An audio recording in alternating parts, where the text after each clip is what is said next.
Hey 4-Hers, it's time for your next STEM activity bag. Today we're going to be making balloon-powered vehicles. When it comes to powering a race car, there are lots of options. Some cars use gasoline, diesel fuel, rocket fuel, or other combustible materials. Some have used solar power to charge batteries. You can power a miniature race car with a rubber band or a mousetrap. In this balloon-powered car, you will learn how to build your own race car and then use air pressure to zip it across the surface. All right, so today you're going to have to use all of your engineering skills because I'm going to show you how to make the car, but you're going to have to adjust it so that it meets your needs. All right, so inside of your little bags, you're going to have all of these materials. So we have a piece of foam, we have our little piece of string, and now you're not going to have a piece of string already cut. Your teachers will just have a larger thing of string, and you will have to cut off a piece that's just a couple of inches long because that's going to tie your balloon on. So we're going to have tape. Also, the tape will not be in your individual bags. That will be in your teacher bag, and you will have to use your own scissors. Other than that, the wheels, the axles, the foam, the straw, the balloon, everything's going to be inside your kit. All right, so the first thing you're going to need to do is, if you notice my little balloon powered car, I only used about 1/4 of this piece of foam. So you're not going to need this entire piece. You're going to want to cut it in half and then cut it in half again. The reason is when we attach our wheels and axles, we want to make sure that it's longer than the piece of foam that it's attached to. That's the base of our car, but that piece of foam will keep our wheels from being able to move.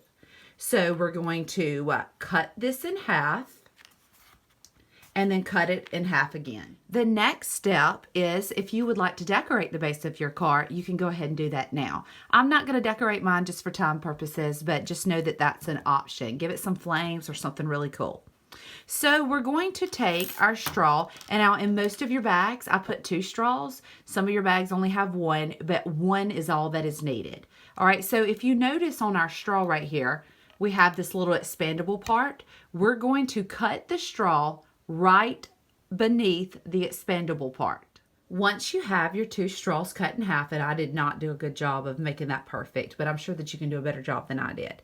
We're going to use our axles, and we're going to attach them in the tires. So the best thing to do is to take your straw, go ahead and run, and I'm using one hand here, but we're going to run the axle inside of the straw and then put 1 wheel on each side. All right, so disclaimer, there is a possibility that your axle will not fit snugly inside your tire, your wheel. I have found some that are snug, and I have found some that are not so snug.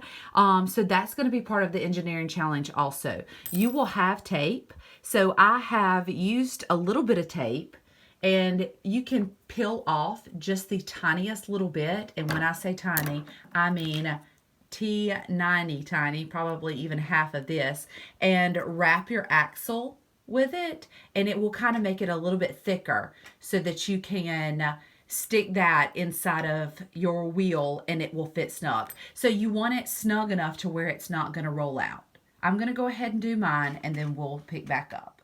All right, guys, so if you notice, I had to wrap just 1 little piece of tape around the ends of mine. If you put too many wraps around it, it'll be too thick. So I'm going to, I wrapped it around 1 time, and this one actually may be too thick, but we're going to try it. So before I actually stick this into the wheel, I'm going to go ahead and put the straw. This straw makes it to where the axle and the wheels are able to turn. All right, because if we were to tape the axle straight to the base of your car, it would not allow the wheels to turn. So you put the straw on, and then we're going to put the tire on the other side, and that made it fit extremely snug, so that's perfect. I will say you're going to need to play with this also. If you notice, this straw is extremely long, and it's touching both sides of the wheels. When that happens, sometimes it keeps the wheels from being able to turn. So that's part of the engineering challenge also. Make sure that your straw is long enough without being too long. I'm going to go ahead and cut mine down a little. All right, guys, so I went ahead and I cut my straw down. I wanted to make sure that the straw could move backwards and forth on the axle. And while I was at it, I went ahead and completed the other set of wheels also. So the next thing you're going to do is figure out how to place your wheels on your little piece of foam. The best thing to do is to take your thumb and lay it down, and you want to go ahead and see how that's a thumb width. I'm just going to kind of mark that right there, and that's where the first set of wheels and axles will go. So I'll take tape, and I will tape this set here. Then I will go to the other side, use my thumb, and that one's about perfect there. So I'm going to go ahead and tape these on. Once I have my wheels taped on, I'm going to go ahead and flip it over. And if you notice, this kind of sits up a little bit higher.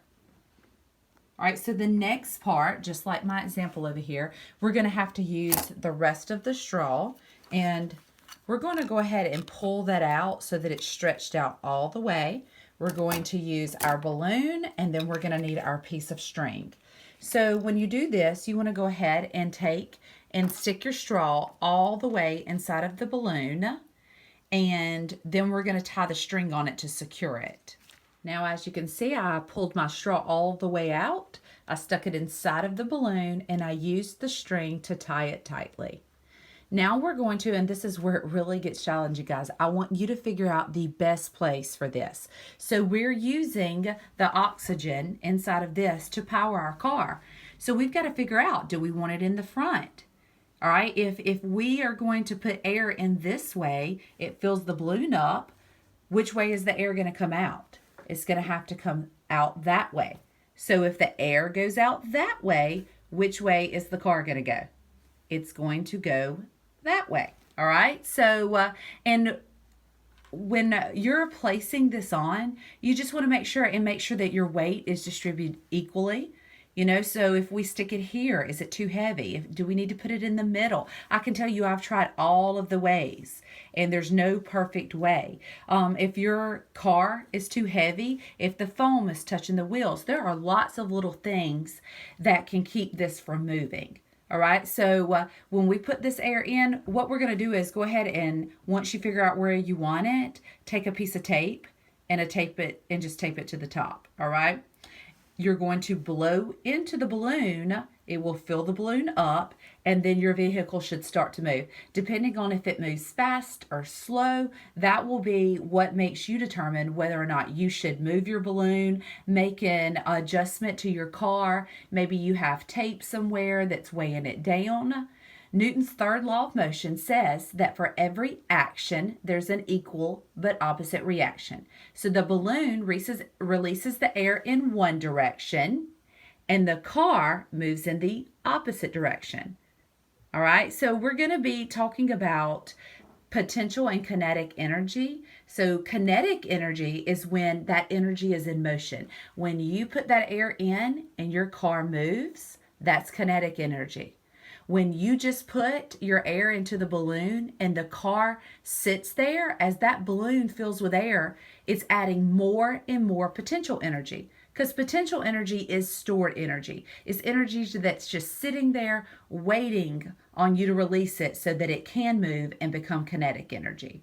So this is part of the design challenge. I want you to try to build this as the best that you can, and then I want you to make adjustments. And when you get yours done, I'd love for you to have your teachers message me and let me know what adjustments you made. This may could help classes in the future. When I see what kind of adjustments you've made, it may help me change my design, and that's all about being an engineer. All right, so I hope you enjoyed this. Let me see what you've got, and we'll be talking to you soon.